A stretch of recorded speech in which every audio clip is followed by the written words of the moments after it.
The twin suns of planet Varela 9 burned low over the horizon, turning the market streets into a river of gold and red. Shops made of metal and sandstone shimmered under the fading light, filled with voices of traders shouting in dozens of languages. In the middle of that chaos walked Solara, a thin, Virellan mother with pale blue skin and gentle black eyes. She held her daughter Mira's hand tightly, weaving through the crowd, searching every stall with hope that kept fading a little more each step. Tomorrow was Myra's 6th birthday. All the child wanted was a Starlight Doll, a glowing toy that could sing, dance, and record memories. Every child on Varela dreamed of owning one. But for Solara, who worked as a cleaner in the human quarter, the price of that toy was more than her monthly pay. She stopped near a display booth, her reflection glimmering on the glass where the dolls stood lined up in perfect rows. Mira pressed her face to the window, her small fingers leaving marks on the surface. "Mama, look. This one even blinks," she whispered with excitement. Solara smiled weakly, her heart breaking. "Yes, my star. It's beautiful." Inside the booth, a tall human trader adjusted his visor, his eyes scanning the crowd. His name was Jack Rowan, a former soldier who had stayed on Varela after the war ended. He noticed the mother and daughter, the way the little girl stared at the toy, and the sadness in the mother's smile. Jack had seen that kind of look before, during the refugee years. When mothers begged soldiers for food, it was a look that never left a man's memory. Solara asked the vendor the price. The answer made her flinch. She reached into her worn pouch and counted her credits, barely enough for half. Her voice trembled. "Is there a cheaper one?" The vendor laughed coldly. "Not unless you want a broken unit from the scrap pile." Solara lowered her head, whispering, "Thank you," and walked away. Myra tugged her arm. "Mama, it's okay." "We don't need it." Solara tried to smile, but tears welled up in her eyes. Jack, watching from a distance, clenched his jaw. He had promised himself not to get involved in alien affairs anymore. But something about the child's voice made his heart ache. He followed them quietly through the market until they turned down a quieter alley. There, under the broken neon lights, Solara sat on a crate, holding her daughter close. Mira hummed softly, pretending to play with an invisible doll. Solara's tears sparkled in the glow, falling on her child's hair. Jack took a deep breath and stepped forward. "Excuse me," he said gently. Solara stiffened and looked up. I'm sorry." "We're not begging." Jack raised his hands. "I know. I just saw you at the shop. Maybe I can help." She shook her head. "Humans don't help for free." Jack smiled faintly. "Maybe some still do." He opened his pack and pulled out a small, dented box. Inside was a damaged Starlight Doll, its light flickering weakly. "I salvaged this one from a crash shipment," he said. "It still sings, just needs a new power cell." Solara hesitated, not sure if it was pity or kindness. Myra's eyes widened. "Mama, can we keep it?" Solara looked at Jack, her lips trembling. "Why are you doing this?" Jack shrugged. "Because once someone helped me too." He placed the toy in Mira's hands, and the little girl giggled as its fading melody filled the alley. It was broken, yes, but for that moment it was perfect. As Myra danced around, Solara whispered, "Thank you." "Human," Jack smiled. "My name's Jack." But just then, a flicker of red light blinked from the doll's core. Jack frowned and scanned it with his wrist device. His smile faded. "That's strange. There's a beacon inside." Before he could say more, a group of dark-cloaked figures appeared at the alley's entrance. Solara froze, whispering, "They found us again." Jack grabbed the doll from Mira's hands and tucked it into his bag. "Who are they?" "Slavers," she breathed. "They use toys to track poor families." Jack's old instincts kicked in. His eyes sharp. "Stay behind me. The thugs moved closer, their glowing blades humming in the dark. Jack pulled out an old plasma pistol, the metal still scratched with Terran symbols. "Walk away," he warned. One of them sneered. "That toy belongs to us." Jack fired once, the shot cracking through the alley. Scattering them into cover, he turned to Solara. "Run." She grabbed Mira, and they sprinted through the maze of narrow streets. Drones buzzed above, scanning for heat signatures.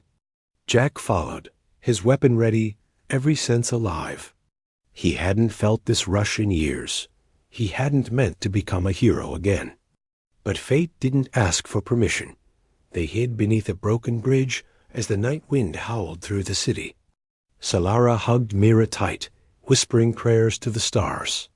Jack crouched beside them, his hand on the doll. "I'll fix this," he said quietly. "No child should cry on her birthday." Solara looked at him, her eyes filled with gratitude and fear. "Why risk your life for us?" she asked. Jack looked at Myra, now asleep in her mother's arms, and said, "Because sometimes the universe gives you a chance to make one thing right above them."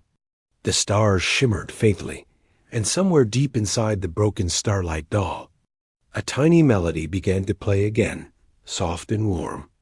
Like a promise that hope was still alive, night fell over Varela 9 like a slow-moving tide. The market lights dimmed one by one, leaving behind trails of smoke and silence. Solara sat inside a small, broken hut near the lower docks. Holding her daughter close, Mira slept peacefully with the damaged Starlight Doll in her arms, its weak glow painting her small face in soft blue light. For the first time in years, Solara felt a spark of warmth in her chest, but fear still lingered like a shadow at the edge of her mind. Jack Rowan sat near the doorway, his blaster resting on his knee. He had patched the hut's broken entrance with metal scraps. Though he knew it wouldn't stop armed men if they came back, the beacon inside the doll bothered him. It wasn't just a cheap tracker. It pulsed with encrypted energy, the kind used by organized slaver guilds. He checked his wrist scanner again, watching the signal fade and reappear like a heartbeat. "Do they follow you often?"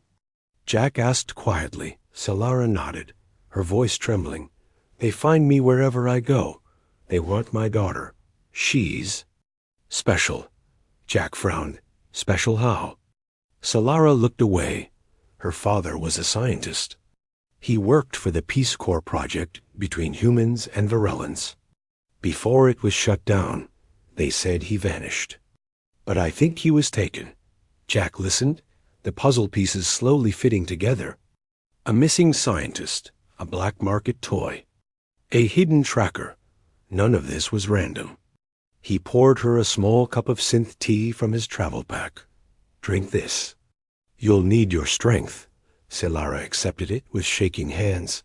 "Why are you helping us, human?" Jack gave a small, tired smile. "Because I remember what it's like to lose everything and have no one help." Outside, a hover drone passed by, its red beam sweeping across the alley. Jack switched off the lantern and motioned for silence. The beam lingered on their door for 3 long seconds before drifting away. When it was gone, Solara whispered, "They won't stop."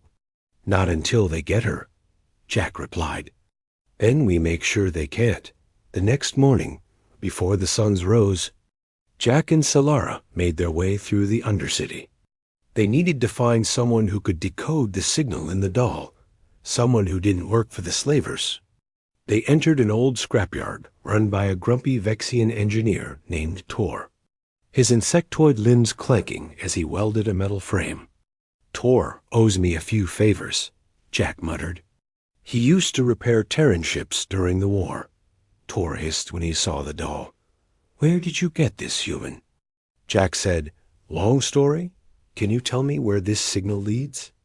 Tor connected a rusted cable to the doll and tapped a few holographic keys. His 6 eyes widened. "This isn't just a tracker. It's a locator beacon keyed to the Echelon network." "The slavers' main relay," Solara gasped. "They know exactly where we are?" Tor nodded. And worse, someone just activated the recall command. Alarms rang out in the scrapyard as Tor's scanners went wild. Jack grabbed Solara's arm. "We need to move." "Now," Tor shouted after them. "If you live, destroy that beacon. It's worth a fortune in blood." They ran through the fog-filled alleys, Mira clutching the doll tightly against her chest. Behind them, the faint hum of hoverbikes grew louder. Jack turned a corner and ducked into a side tunnel, sparks flying as he fired his blaster at the steel door controls. Sealing it shut, he could hear the slavers on the other side, their voices echoing in harsh, metallic tones. Solara's breath came fast. "They'll break through soon," Jack nodded. "Then we don't wait for them to. We go underground." The tunnel opened into an old maintenance shaft that led toward the industrial core. Pipes hissed steam as they crawled through the narrow space, their bodies slick with sweat and grime. Myra whispered softly, "Mama, are we going to be okay?" Solara kissed her forehead. "Yes, my star. We'll be okay." Jack crawled ahead, shining a dim blue light, his voice calm but focused. "We'll reach the core and lose them in the vents. They can't track heat signatures there." Halfway through, they stopped at a rusted panel. Jack removed the doll from his pack and studied it again. It wasn't just a toy. It had been built with advanced human Varellan tech. Engraved on the inner shell was a small symbol, the mark of the Peace Corps program. Jack recognized it instantly. He had served near their research base during the war. He turned to Solara. "You said your husband worked on these projects. His name wasn't Dr. Ara Voss, was it?" Solara froze. "How do you know that name?" Jack exhaled slowly. "Because he saved my life once." The tunnel shook as an explosion rocked the upper level. Jack grabbed his bag and shouted, "Move!" They slid through the last section of the shaft and emerged into a forgotten maintenance bay filled with abandoned service pods. Jack started one up, the engine sputtering to life. "Get in," he said. "We're heading to the outer ridge. I know a safe house there." As they lifted off, the glow of the lower city faded behind them. Solara looked at Jack, her eyes full of questions she couldn't form. He simply said, "If Arel's research survived, it's inside that doll, and the people hunting you want it back." Solara held Mira close, whispering, "Then we protect it." Together, far above them, through the city's smog, a sleek black ship drifted into orbit. Inside, a masked figure watched their escape on a holographic display. His voice echoed through the chamber, cold and calm. "Let them run. The human will lead us right to the original data core." Rain fell like silver threads across the steel city of Varellanine. Neon lights reflected on wet pavement, and every corner hummed with the sound of distant engines. The service pod carrying Jack Rowan, Solara, and little Mira raced through the lower levels, cutting between abandoned cargo ships and flickering holosigns. Inside, the air smelled of ozone and oil, the hum of the pod mixing with the faint heartbeat of the Starlight Doll lying in Myra's lap. Jack kept one hand on the control lever and one on his blaster, eyes scanning the radar display. "They're still tracking us," he said through clenched teeth. Solara held Mira tightly. "But how?" "We destroyed the beacon." Jack shook his head. "They've switched to motion tracking. They're locking on to our energy signature." The pod jolted as something exploded behind them. A hoverbike squadron of slavers was closing in, their engines howling through the rain. Bright red lasers sliced the air, hitting the side of the pod and sending sparks through the cabin. Mira screamed, clutching her mother's arm. Jack steadied the controls. "Hold on," he said, twisting the pod sharply to the left, diving into a maintenance tunnel. The narrow passage glowed blue from leaking coolant pipes. Jack flew low, scraping the walls as plasma bolts followed close behind. He gritted his teeth, muttering, "Come on, old girl." Don't fail me now. The pod's engine sputtered, then roared again, bursting out of the tunnel and back into the open streets of the industrial district. Steam vents hissed all around as lights blurred past in streaks of orange and purple. Solara looked at Jack, her voice shaking. "Where are we going?" Jack replied, "Sector 12. It's where the old Peace Corps labs were, if we're lucky. Maybe something there can explain what's inside that doll." Myra looked up at him, her eyes wide. "Is the doll really that important?" Jack smiled softly, even in the chaos. "It's more important than anyone realizes." Behind them, one of the hoverbikes fired a grappling hook that latched onto the rear of the pod. Jack cursed under his breath, slamming a button on the console that released an emergency flare. The flare shot backward like a comet, exploding against the bike in a burst of plasma. The rider screamed as his vehicle spun out and crashed into the others, buying them precious seconds, but the radio crackled suddenly, and a voice echoed through the comms. It was deep, cold, and calm. "You can't run forever, human. Hand over the device and the girl, and we'll let you live." Jack glanced at Solara, who shook her head in terror. He answered into the mic, "Sorry, pal, but I don't make deals with cowards who hunt children." The slaver leader laughed darkly. "Then die with her." Dozens of drones emerged from the fog, red eyes glowing like embers, forming a swarm around the pod. Jack's hands flew across the controls. "We're going to crash if I don't shake them." Solara covered Myra's ears as the noise grew deafening. The pod weaved through the towering support beams of an old bridge, lightning flashing overhead. Suddenly, Jack pulled hard on the manual lever and cut the power. The pod went dark, plunging into silence as it dropped like a rock through the mist. Solara gasped. "What are you doing?"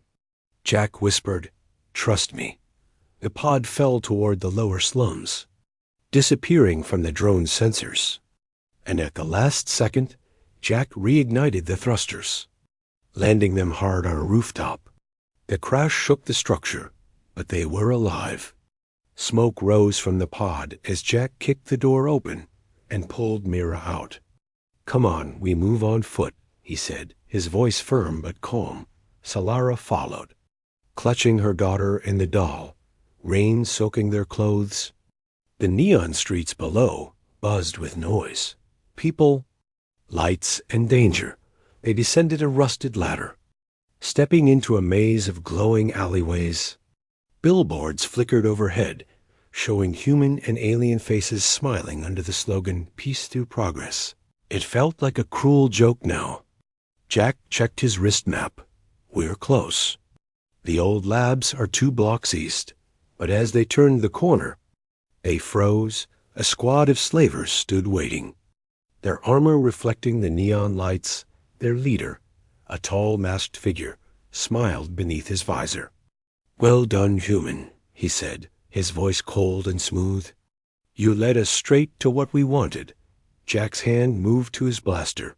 "You're making a mistake." The leader tilted his head. "Am I?" "That doll contains data from Project Aurora, the experiment your people tried to bury. Hand it over, and maybe the girl lives." Solara stepped forward, trembling. "You killed my husband for this, didn't you?" The leader's silence was answer enough. Jack fired first, his shot hitting the nearest slaver square in the chest.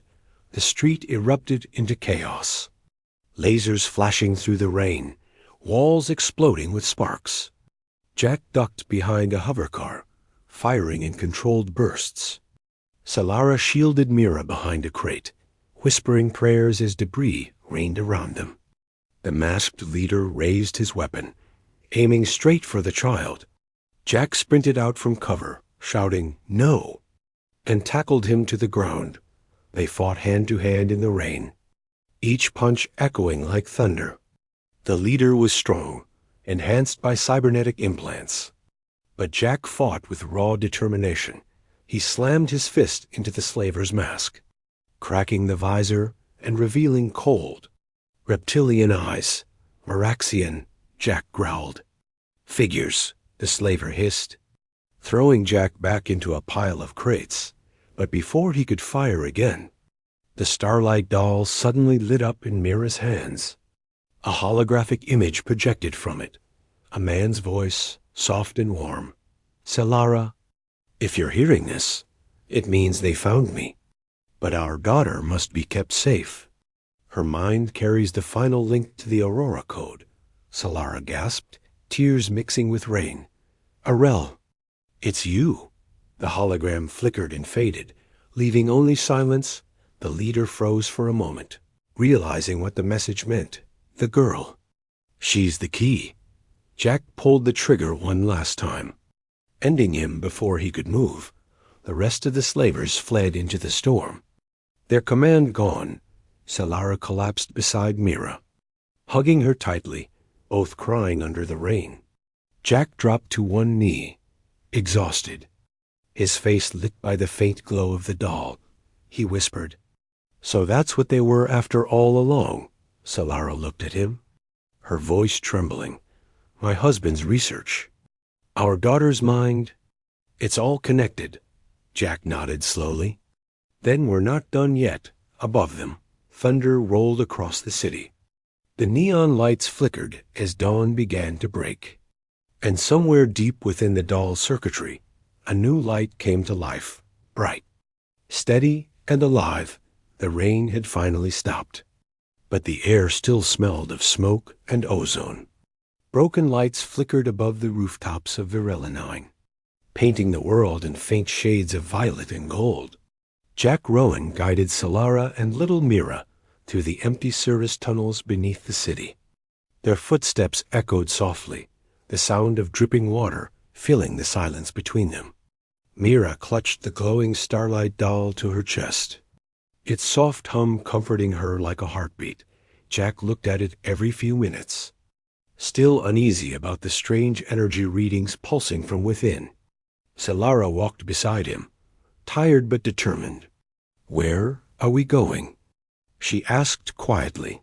Jack replied, "The old Peace Corps labs. Your husband worked there. Maybe there's something left that can explain what's happening." After an hour of walking, they reached a massive steel door, half buried under rubble. The Peace Corps emblem was still visible, faded but clear, a pair of wings surrounding a glowing star. Jack placed his palm on the scanner, surprised when it still responded with a faint beep. "System recognizes Terran authorization," the computer voice said weakly, and the door creaked open, releasing a gust of cold air. Inside, the lab was frozen in time. Broken monitors, shattered glass, and layers of dust covered the consoles. But one thing still worked, a glowing core suspended in a glass tank at the center. Jack walked closer and wiped the frost from the surface, revealing a data console still running on emergency power. Solara stared around in disbelief. "This was his life's work," she whispered. "Arel built everything here with his team before the Peace Corps was shut down."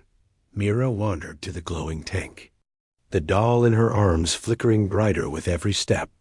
Jack noticed it too. "It's reacting to something," he said. Solara stepped closer. "Maybe it recognizes the source. Maybe it remembers." Jack connected his wrist scanner to the console. Lines of code flickered across the display. He frowned. "This isn't just data storage. It's a neural imprint system, like an AI, but grown from organic memory." Solara's eyes widened. "You mean the doll can think?" Jack nodded slowly. "In a way, yes, but it doesn't think like a human AI. It dreams." Myra giggled softly as the doll played a faint melody, the same tune her father used to hum. The core inside the tank began to glow in rhythm with the song, the light reflecting on her face. Solara's voice trembled. "Arel told me once he wanted to give every child a way to keep their happiest memories alive forever. That was Project Aurora," Jack added quietly. "He succeeded, and it looks like his enemies wanted to turn that dream into a weapon." The terminal beeped and displayed a file labeled Aurora Protocol Final. Jack opened it carefully, and a holographic recording appeared. Arel Voss stood before them, his image flickering, his voice filled with exhaustion and hope. "If you're watching this," he said, "then the Peace Corps is gone. They wanted to use the Aurora cores to control minds, to rewrite memories across species. I refused. They took everything, except this one core, hidden inside the prototype doll. If you found it, protect it. And protect our daughter." Solara covered her mouth, tears running down her cheeks. He knew. He tried to stop them. Jack stood silently, watching the message fade, his chest tight. He had fought for peace once, but never realized how deep the corruption ran. Mira looked up at him, her small voice trembling. "Is Papa coming back?" Solara hugged her tightly. "He's already here, my star." "In your heart?" Jack turned back to the console. "We can't stay here if the slavers trace the signal." "They'll come again," Solara nodded. "Then what do we do?" Jack took a deep breath. "We finish what your husband started. We send the Aurora data to the Terran Council before it's lost. And we destroy everything else, so it can't be used against anyone." They worked together in silence, connecting the doll to the core through an ancient data port. Streams of light flowed between them like ribbons, filling the room with a soft hum. Mira watched in awe as images flashed across the walls. Stars, oceans, children laughing, moments of pure joy stored in the Aurora memory. Solara whispered, "It's beautiful." Jack smiled faintly.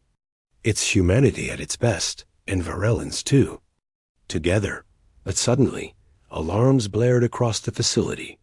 Red lights flashing violently. Jack cursed. "They found us." "Signal breach detected." Solara looked around, panic in her eyes. "We didn't send the data yet." Jack grabbed her arm. "We'll do it from the roof. There's a long-range uplink there."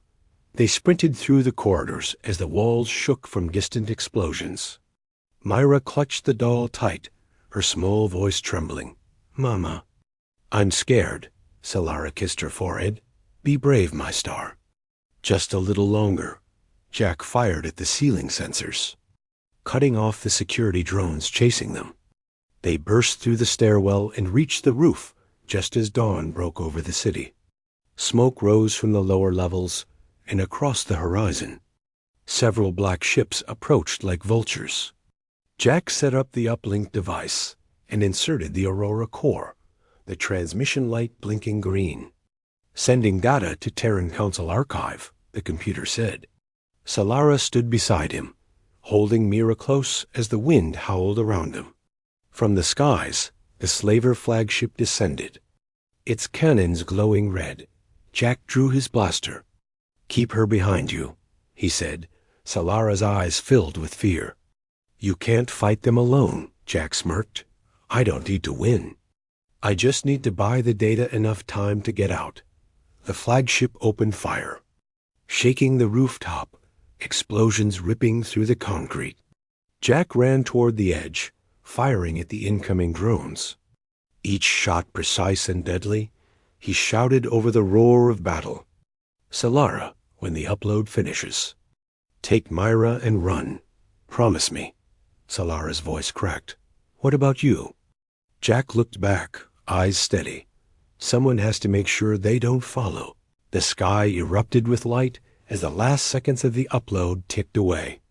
The doll in Myra's arms glowed brighter than ever, projecting her father's voice once more. "My little star, if you're hearing this, then the world still has good people in it." Tears streamed down Solara's face as she whispered. He was right. Jack smiled faintly, looking up at the rising sun. "Then let's keep it that way." The first rays of dawn spread across the broken skyline of Virelanine. Smoke drifted through the ruins of the old Peace Corps facility, glowing orange in the rising light. Jack Rowan stood on the rooftop, his armor scorched, his blaster low on charge. Below him, Solara shielded Mira with her arms as explosions echoed through the city. The transmission console flashed one last time. Data upload complete. Jack let out a shaky breath. A tired smile crossing his face, he turned to Solara, shouting over the roaring wind. "It's done. The Aurora data is safe." Solara looked up, her face streaked with tears and ash. Then it wasn't for nothing. From above, the slaver flagship descended, black and massive, its engines shaking the rooftops. Dozens of drones swarmed down like metallic hornets, red lights scanning the ruins. Jack raised his blaster, firing until it overheated, hitting one drone after another. He shouted, "Get to the freight lift now." Solara hesitated. "You'll die if you stay," Jack smirked, his voice steady. "I've died before. This time, I get to do it for something that matters."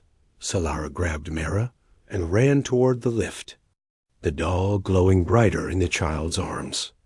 Jack turned back to the skies, his jaw tight. The flagship's loudspeaker blared. "Human. Surrender the device," Jack muttered under his breath. "Come and take it." He picked up a fallen railgun from the rubble, an old Terran weapon left behind decades ago. Its power cells were unstable, but it still worked. Jack charged it and aimed at the ship's underside. His muscles burning, he whispered softly, "For Arel, for the kid, for every life you ruined," and fired. The blast tore through the air like thunder. Hitting the ship's main thruster, the explosion lit up the sky, sending debris raining down across the city. Jack was thrown back by the shockwave, crashing into the ground, his vision fading. For a moment, all he heard was static and the faint sound of Mira crying. Solara reached him, kneeling beside his battered body. "Jack, please, stay with us." He opened his eyes weakly, forcing a faint smile. "You did it, Solara. You gave her a future."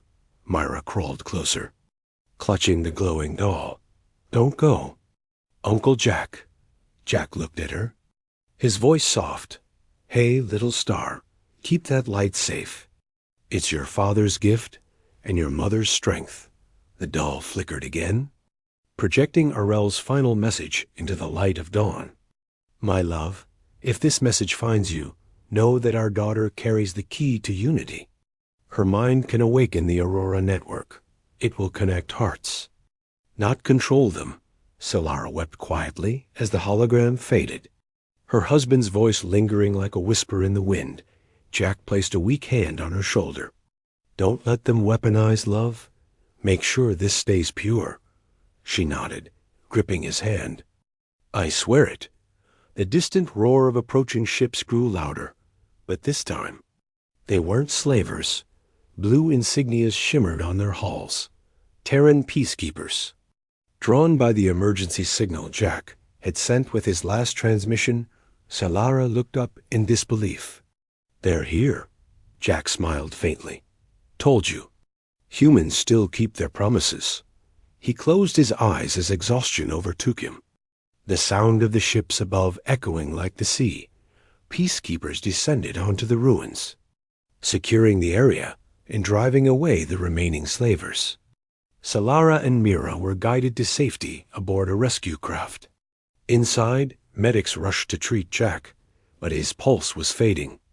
Solara held his hand tightly, whispering, "You saved us all." Jack's lips moved slightly, his final words soft as the rising light. "Just make sure she gets that birthday she deserves." The craft lifted into the air as the sun rose fully over Varela 9. From above, the city glimmered, scarred, but alive. In Myra's small hands, the Starlight Doll shone brighter than ever, casting a warm glow that filled the cabin. Solara smiled through her tears, whispering to her daughter, "He's still watching, my star. He's part of the light now." Mira nodded, her little voice pure and strong. "Then I'll make him proud," the doll responded with a soft hum, projecting a new image, a bright field of stars forming into a single, radiant shape. Solara gasped. "It's the Aurora network. It's starting." Across the galaxy, signals awakened in old satellites, spreading a wave of light that carried not weapons, but memories, laughter, love, hope. The experiment Arrow began was reborn, not as control, but as connection back on the surface. As the peacekeepers secured the ruins, one of them found Jack's Terran badge half buried in the dust. He picked it up and whispered, "Another hero forgotten by history." But in the skies above, a new constellation shimmered, a small formation of stars shaped like a human holding a child's hand. And the people of Virella would later call it the Guardian of Starlight.